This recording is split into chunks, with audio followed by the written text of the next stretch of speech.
Bem-vindos ao podcast do Sangue que há em nós, um projeto da Associação Portuguesa contra a Leucemia, em colaboração com a International Myeloma Foundation. Queremos promover a literacia em saúde de pessoas que vivem com doenças hemato-oncológicas, como a leucemia, o linfoma ou o mieloma múltiplo. Damos voz e vamos estar à conversa com especialistas, doentes e familiares e com isso explorar o mundo dos cancros do sangue. O meu nome é Teresa Bizarro. Neste episódio vamos falar de cuidados a ter com os cuidadores. Tenho comigo a doutora Sara Teixeira, é psicóloga no Centro Hospitalar de Lisboa Ocidental e facilitadora nos grupos de apoio da APCL. Bem-vinda ao podcast O Sangue que há em nós. Obrigada, Teresa. Obrigada por ter aceitado este nosso convite. Este tema de os cuidados a ter com os cuidadores são normalmente um pouco negligenciados, estes cuidados. Que cuidados devemos ter ou devem os cuidadores começar por ter consigo? Então, os cuidadores têm uma tarefa muito dificultada, não é? Muito exigente, porque têm que ir ao encontro de várias necessidades das pessoas de quem cuidam, não é? Desde logo necessidades físicas, até médicas, psicológicas, emocionais, e portanto é um papel de muito destaque, não é? E de uma grande exigência. E de facto nós precisamos de mais respostas para estes cuidadores, do ponto de vista do apoio e do suporte que eles precisam, e eles próprios também precisam de fazer aqui ter aqui algumas tarefas de promoção da saúde, não é? Que lhes permitam não entrar em burnout, por exemplo, aquilo que nós falamos como a sobrecarga do cuidador, nomeadamente aproximarem-se mais das suas redes de suporte, portanto, pedir ajuda é uma coisa que muitas vezes os cuidadores fazem pouco, pedir ajuda à sua rede sociofamiliar, portanto, dividir tarefas que muitas vezes são assumidas em exclusivo pelo próprio cuidador. E essa é uma das estratégias mais importantes, portanto, para a prevenção desta sobrecarga. E mais do que isso, pedir ajuda também especializada, ou seja, muitas vezes os cuidadores não têm acesso facilitado aos cuidados de saúde psicológica e de saúde física, e parece-me que seja importante continuar a procurarem esses apoios.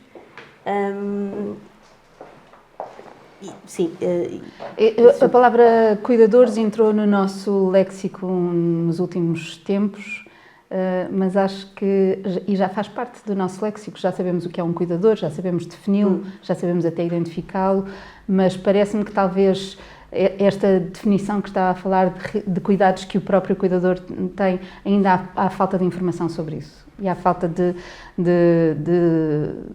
noção de que ao cuidador também é preciso dedicar algum tempo, não é? Sim. Eu acho que esta falta de noção não é só dos cuidadores, mas é também da rede, da comunidade, não é? Nós muitas vezes estamos centrados em cuidar do doente, exatamente. E os cuidadores também estão centrados em cuidar do doente. E esquecemos que, de facto, eles são um grande aliado para a promoção da qualidade de vida dos doentes, ou seja, sem eles muitas vezes nós não conseguimos gerir sintomas, nós não conseguimos fazer com que o doente adira aos tratamentos, não tanto promover qualidade de vida, e de facto a saúde dos cuidadores é super importante. Eu acho que nós, enquanto profissionais de saúde, temos alguma responsabilidade em olhar para os cuidadores e sermos nós a prestar estes cuidados. E termos também redes de suporte na comunidade que permitam promover este apoio, por exemplo, grupos de partilha, formações para os cuidadores, onde possamos não só partilhar aquilo que são estratégias e ferramentas adequadas, não é, a este papel de cuidador, mas também partilhar experiências, dificuldades. Eu creio que ainda há um longo caminho para fazer em termos daquilo que são os apoios que podem ser prestados aos cuidadores. O que é que se pudesse transmitir, e com certeza que tem na sua prática muitos cuidadores, uma lista de coisas que eles devem ou não devem fazer quando embarcam nessa tarefa que é muitas vezes involuntária, não é? Sim, sem dúvida. Então, em relação ao cuidar de alguém, acho que a primeira coisa que nós temos que ter em consideração é muito importante manter as rotinas habituais da vida. Eu sei que é uma coisa difícil, não é? Mas nós muitas vezes estas pessoas deixam de trabalhar, pelo menos temporariamente, não é? Exatamente. E por isso há necessariamente uma mudança na estrutura familiar e nos papéis que nós vamos tendo ao longo do ciclo de vida, não é? E dentro da família. Mas eu diria que no aspecto de cuidar, eu acho que o mais importante, em primeiro lugar, é tentar manter as rotinas o mais próximo daquilo que elas são. Não é? E, por outro lado, cuidar não é fazer pelo doente, é fazer com o doente. Não é? Ou seja, termos um estilo de cuidar muito de promoção da autonomia do doente. Porque só assim isso também nos dá a liberdade para também cuidarmos de nós próprios enquanto cuidadores. Não é? E eu diria que esse é depois o terceiro pilar, que é os autocuidados. E os autocuidados passam não só por pedir ajuda,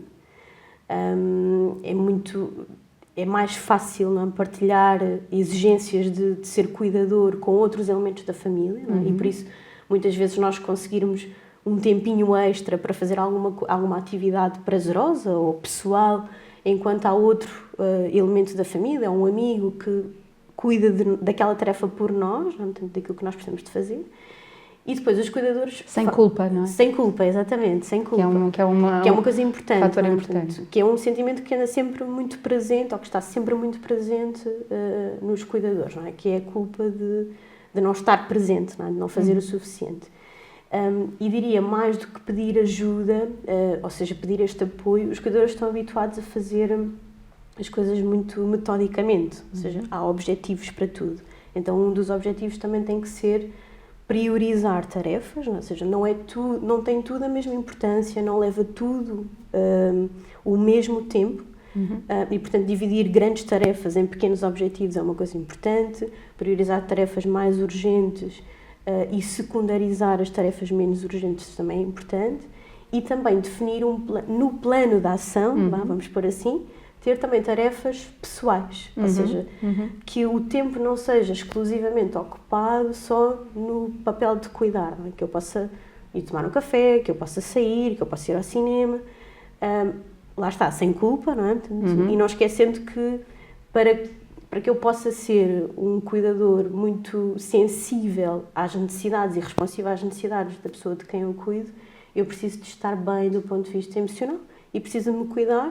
E uma das formas de nós nos cuidarmos é, sem dúvida, mantermos atividades de vida que nos são prazerosas. Não é? E às vezes pedir apoio psicológico também. Sim, e pedir apoio psicológico. E quando é que é esse momento? Quando é que chega esse momento que se calhar a rede que temos e a forma como estamos a conseguir lidar com a doença não é suficiente e precisamos de uma ajuda um bocadinho mais profissional para ter mais ferramentas para lidar com aquele momento da vida em que estamos?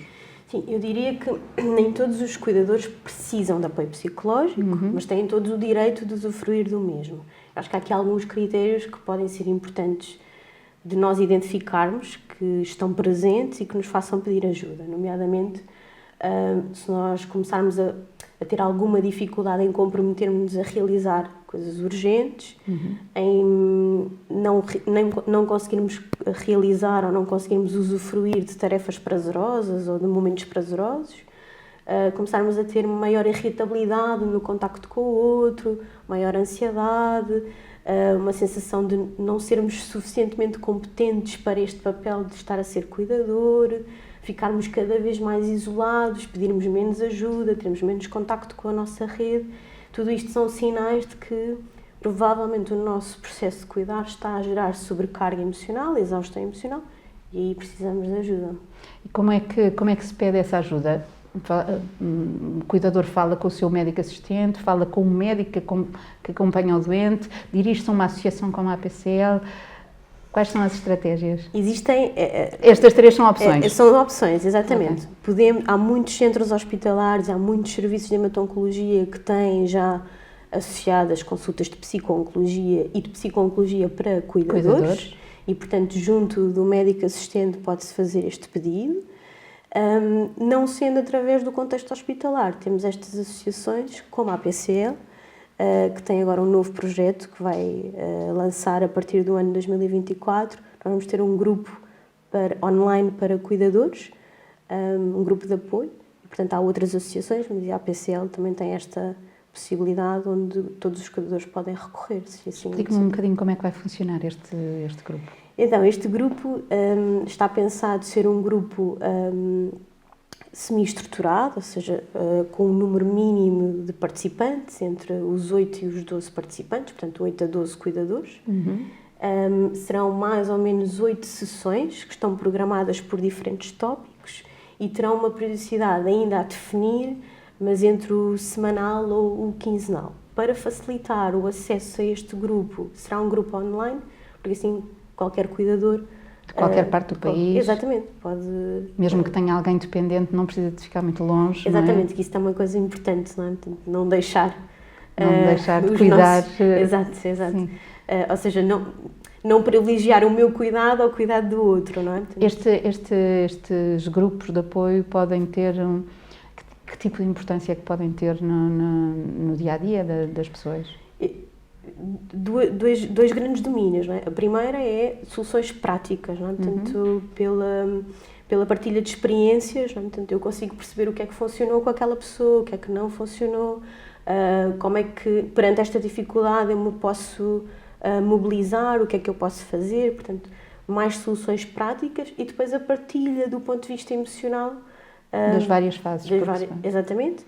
E depois também, eu creio que é também um grupo que permite, este tipo de grupos permite a prevenção do burnout, ou seja, eu acho que falarmos com os cuidadores sobre o que é o burnout do cuidador, ou o que é a sobrecarga do cuidador e alertarmos para os sintomas que estão presentes neste quadro, vamos dizer assim, é muito importante para que ele não se desenvolva e necessariamente depois não desenvolva outros quadros de doença mental mais graves. Não é? Acontece muito. O burnout na parte dos cuidadores. Sim, acontece bastante. Até porque estamos a falar, a doença hemato-oncológica é uma doença evolutiva, não é? E, portanto, aqui o processo de cuidar pode ser um processo curto, mas também pode ser um processo muito longo. E, normalmente, o que acontece é que há também uma desmobilização da rede, não é? Portanto, de apoio da comunidade social. Portanto, os cuidadores acabam por ficar muito isolados no processo de cuidar, não é? Portanto, e o facto de nós conhecermos alguém que também está exatamente na mesma circunstância, que passou pelas mesmas dificuldades, que partilha, há uma identidade comum, não é? Entre os cuidadores, este apoio acaba por ser também preventivo de quadros de isolamento prolongado e necessariamente de outras doenças mentais, como a depressão e a ansiedade. Portanto, quadros como este grupo que a PCL vai formar, há outras respostas do mesmo género na sociedade, sociais, ou mesmo da parte do Estado, públicas para os cuidadores? Ou...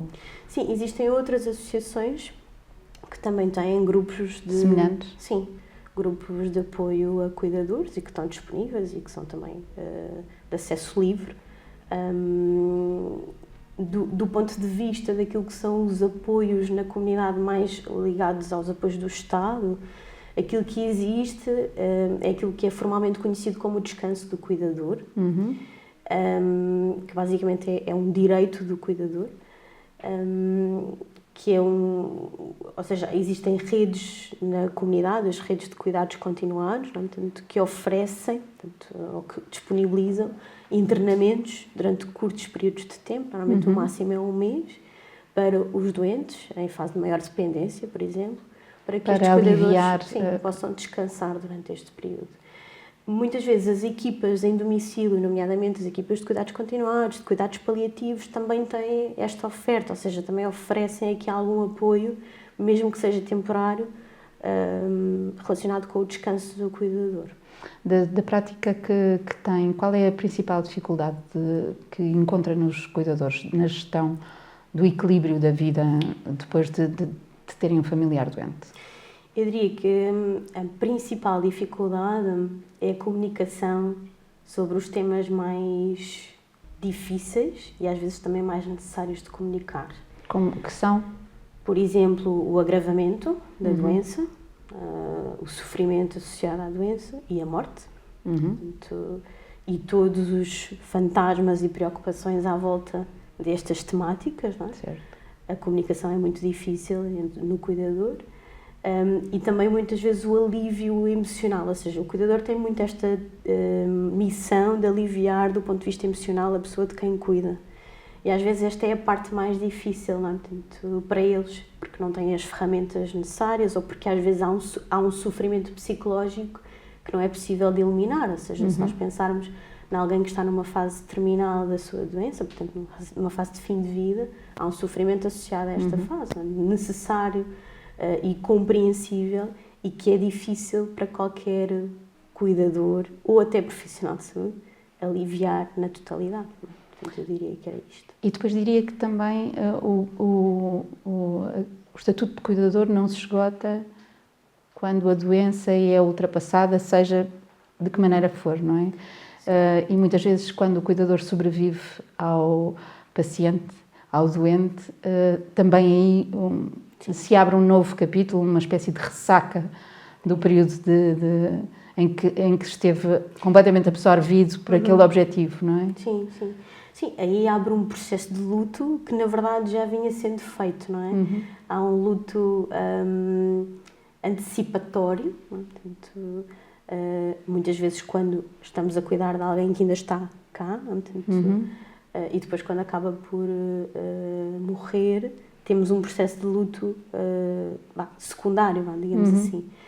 E sim, os cuidados que são prestados aos cuidadores devem ser em ambos os períodos. Sim. Portanto, isso é uma das alíneas que está também definida no Estatuto de Cuidador Informal e não me parece que seja preciso termos um Estatuto de Cuidador Informal para reconhecermos que os cuidadores, por terem uma maior probabilidade de sobrecarga e uma maior probabilidade de desenvolver doença mental, também precisam de mais cuidados, quer durante o processo de cuidar, quer no seu processo de luto.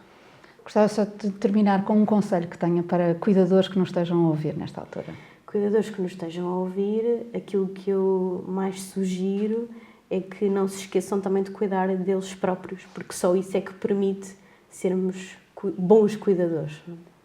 Muito obrigada por esta conversa, por este bocadinho que esteve connosco e por esta partilha de conhecimento. Termina aqui este episódio do Sangue que há em Nós. Agradecemos a participação da doutora Sara Teixeira, psicóloga do Centro Hospitalar de Lisboa e também facilitadora nos grupos de apoio da APCL, um grupo que vai começar já no próximo ano, dedicado precisamente aos cuidadores. Agradecemos-lhe também a si, que esteve connosco a ver-nos. Esperamos ter respondido às suas questões. Este podcast da APCL vai estar disponível no site da APCL, no canal de YouTube da APCL e também no Spotify, tal como todos os outros episódios. Contamos consigo também com as suas dúvidas. Nós estamos aqui para tentar dar respostas. Até breve.